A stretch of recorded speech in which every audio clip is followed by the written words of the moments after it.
Olha, eu estou inclinado a começar com poesia hoje. Não é um jeito diferente da gente começar o Papo Antagonista. Afinal, a gente não comentou no programa de ontem, a notícia está até um pouquinho atrasada para contraditar o Wilson, né? A gente não comentou ontem, mas eu acho que é um assunto muito interessante e que une política e cultura. Finalmente, depois de mais de uma década de especulação, né, e de tentativas de se fazer uma análise científica com credibilidade dos restos mortais do Pablo Neruda, o grande poeta chileno, né, o maior poeta chileno, finalmente um grupo internacional de cientistas chegou à conclusão que ele foi envenenado e que não morreu de câncer de próstata e complicações decorrentes dessa doença, como por muito tempo se acreditou.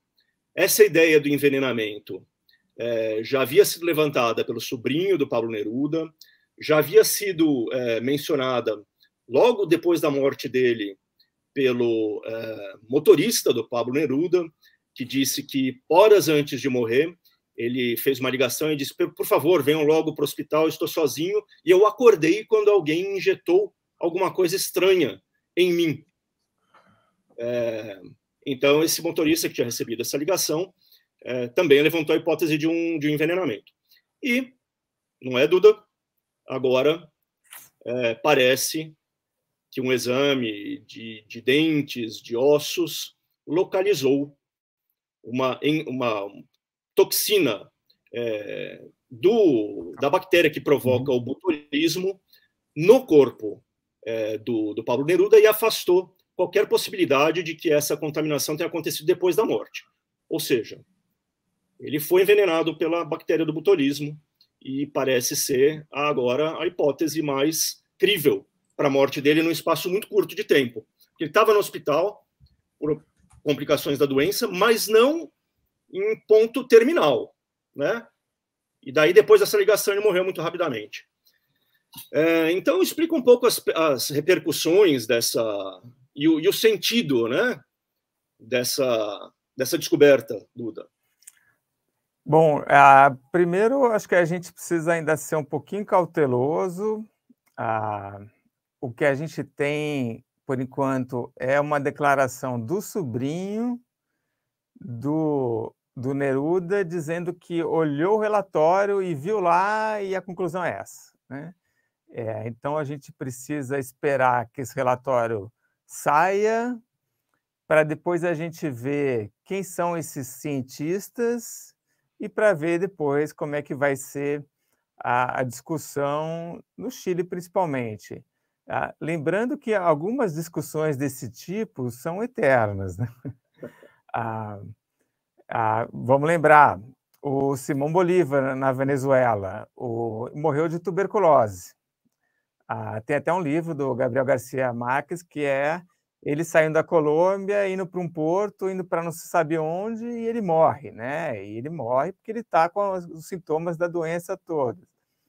Mas o Hugo Chávez, ditador falecido, dizia que ele tinha sido baleado ou tinha sido envenenado com arsênico. Os restos do Simão Bolívar foram exumados, foi construído um mausoléu para ficar com esse corpo dele lá em Caracas e ninguém sabe a conclusão dessas análises aí, né? Outro exemplo, para dizer que essas coisas, a conclusão muitas vezes não vem, o Salvador Allende, que foi deposto pelo golpe, foi 11 de setembro de 73, né? O Allende, quando as tropas do Pinochet cercam ali o Palácio do La Moneda, ele pega uma AK-47 que o Fidel Castro tinha dado para ele e comete suicídio. E aí, muito tempo depois, vão falar que ele foi assassinado também, e o corpo é exumado, essa mesma história, tá? Vários cientistas vão lá e dizem, não, realmente, ele foi assassinado, tal, até que a justiça do Chile fala, não, quer saber, foi suicídio mesmo, ainda não tem evidência contrária. Então, essa coisa vai continuar. O Pablo Neruda, o que acontece? havia um motivo para assassinar ele com um veneno, uma toxina botulínica. Ele estava de malas prontas, se preparando para deixar o Chile. Isso foi dias depois do golpe e do suicídio do Salvador Allende. Então, a princípio, Graeb, eu não acho que ele seria um problema para a ditadura que começa nesse momento. O legado do Neruda no Chile é um pouco questionável, porque, enfim, ele é um cara que as feministas não gostam dele. Ele abandonou a mulher, abandonou a filha doente com hidrocefalia. É um cara que escreveu na biografia dele, ele confessou isso, que ele estuprou a faxineira da embaixada do Chile no Sri Lanka. Então, tem histórias que os chilenos não curtem muito do Pablo Neruda, mas existe um movimento da esquerda de pegar essas figuras, então o Neruda, o Allende, o Bolívar, que eu citei, e trazer eles meio que construir heróis, né? Heróis da região. E nessa tentativa de construir esses heróis, a maneira como eles morreram importa muito. Então, o sujeito ter morrido de morte natural, ou de uma doença, ou ter cometido suicídio, é uma coisa que não pega bem. Então, é melhor que, para essa gente querendo reconstruir o passado, que o Bolívar tenha sido morto com arsênico ou baleado, né? É melhor para eles que o Allende não tenha sido morto, não tenha se matado, mas sim sido assassinado. E é melhor para eles que o Neruda não tenha morrido de consequências de um câncer de próstata, e sim de envenenamento, né? Então, eu desconfio. Eu vejo que esse é um esforço que não é, então, só com Neruda, é com vários outros, né? Personagens aí, heróis da esquerda, e estou esperando para ver o que vai rolar em seguida. O caso do Neruda, do ponto de vista literário, é muito interessante, né? Porque, enfim, ele aparece em qualquer lista de autores do século XX, e lá no topo, né, que precisam ser lidos pelo jovem de esquerda. Principalmente o Canto General, né, o Canto Geral, que é o grande, é uma espécie de épico, né, sobre as Américas, na verdade, não só a América do Sul, vai até a Ilha da Páscoa, né? Então, é um grande livro sobre a formação, a geografia, a formação social, a geografia, todos os aspectos da vida na América, e guiado, né, no coração dessa visão, está a crença comunista marxista do Pablo Neruda. Ela é visível em inúmeros poemas. O livro não é só marxismo transformado em verso, mas ele é visível em inúmeros poemas e em inúmeras colocações. Então, por causa disso, ele está lá no topo de qualquer lista. Se você for ver, até sites brasileiros, né, falam que o homem de esquerda ou a mulher de esquerda precisam conhecer um poema do Neruda de cor, pelo menos, né? Agora,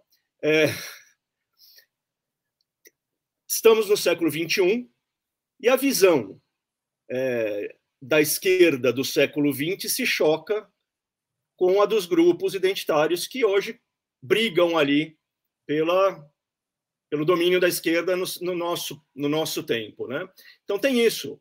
O legado, a personalidade do Neruda vem sendo desconstruída por causa dessas histórias bárbaras que o Duda contou, né? Abandono da filha com hidrocefalia, estupro, confesso, ele confessa mesmo, né? Não tem dúvida sobre isso.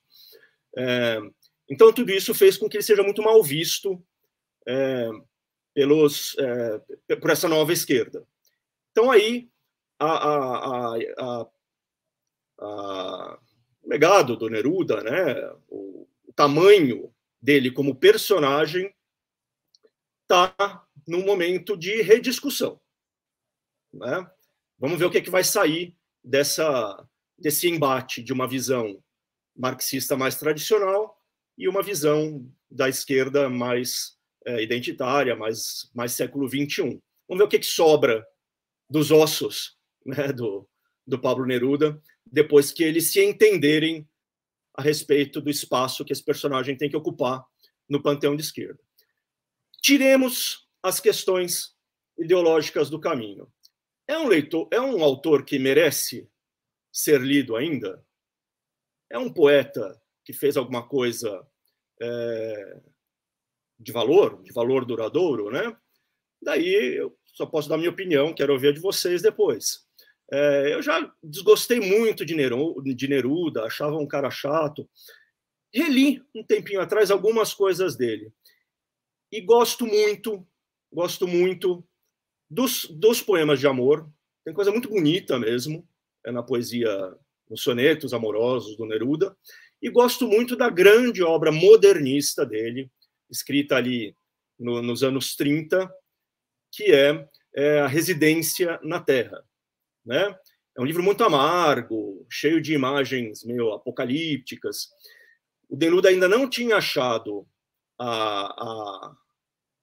essa veia política dele, ainda não era uma coisa consolidada, e ele escrevia num outro tom. Né? E são muito fortes os poemas. Tem Residência na Terra 1, 2, 3, né? É uma obra extensa, escrita sob esse signo de Saturno, meio sombrio e tal. São poemas fortes.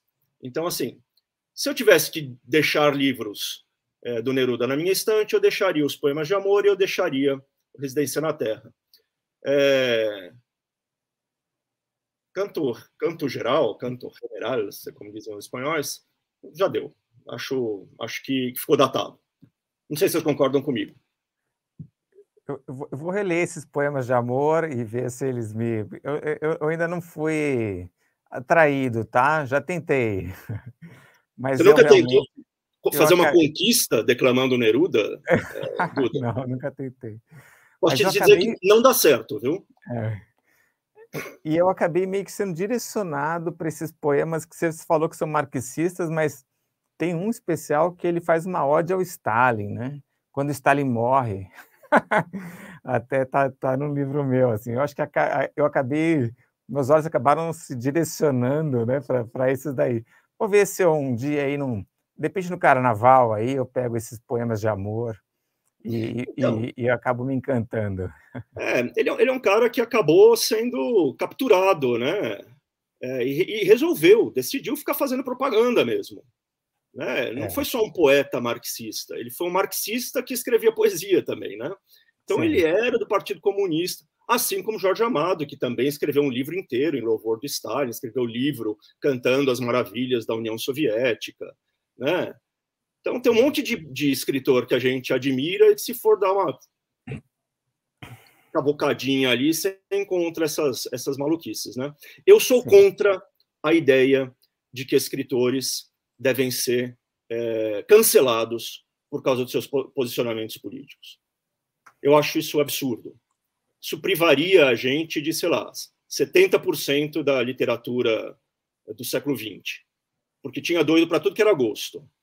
Né? Tinha o T.S. Eliot, super conservador, o Ezra Pound, que era fascista, ou preso por ser fascista, fazer transmissões de rádio que eram a favor do Hitler, né? Tinha o Céline na França, que também foi um apoiador do Hitler. Então tem doido para tudo quanto é gosto. E um monte de simpatizantes do stalinismo, não só do comunismo, mas do stalinismo. Aquele regime que matou milhões de fome, de tiro e de tudo mais que você possa imaginar, né?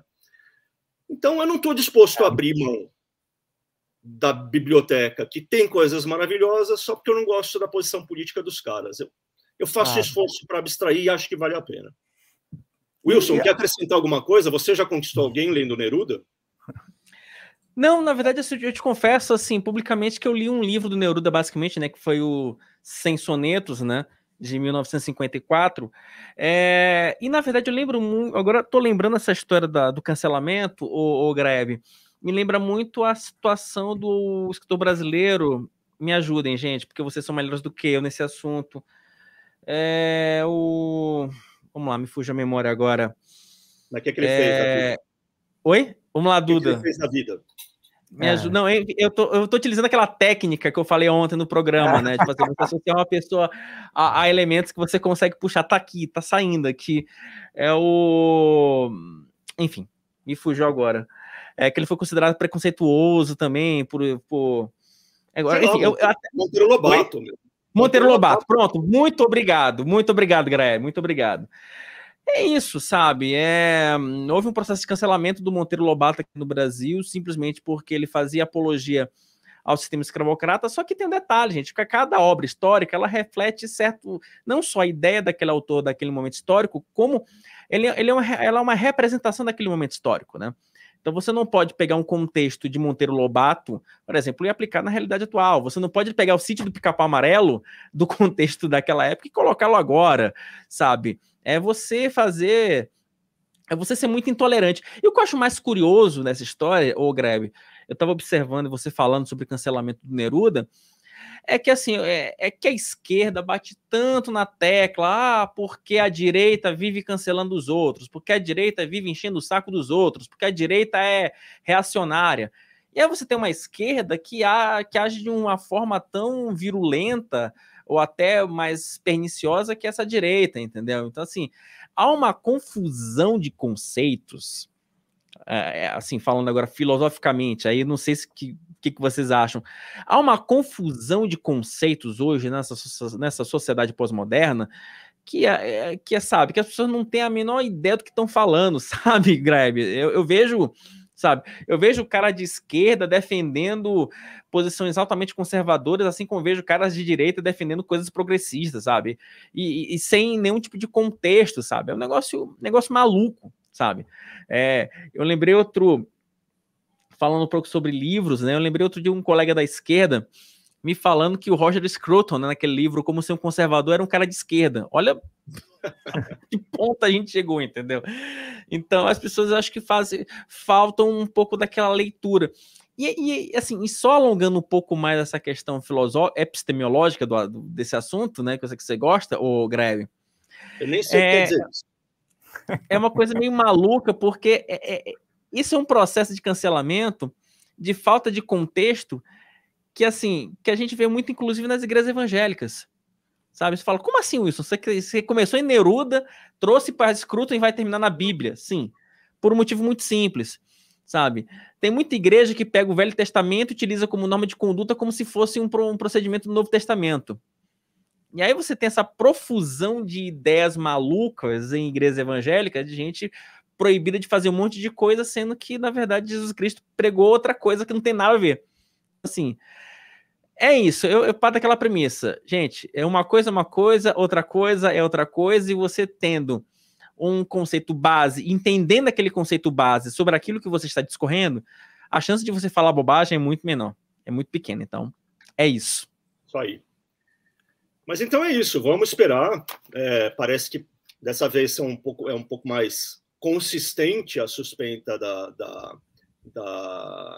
do envenenamento, mas eu concordo com o Duda, né? Dadas as circunstâncias, dado o histórico, o ceticismo é sempre prudente, né? Vamos aguardar para ver o que acontece. E vamos assistir também, de arquibancada aqui, a briga das esquerdas, a esquerda do século XX, a esquerda do século XXI, para ver o que sobra ainda vivo do Neruda depois que eles decidirem, né? Depois que eles o moerem.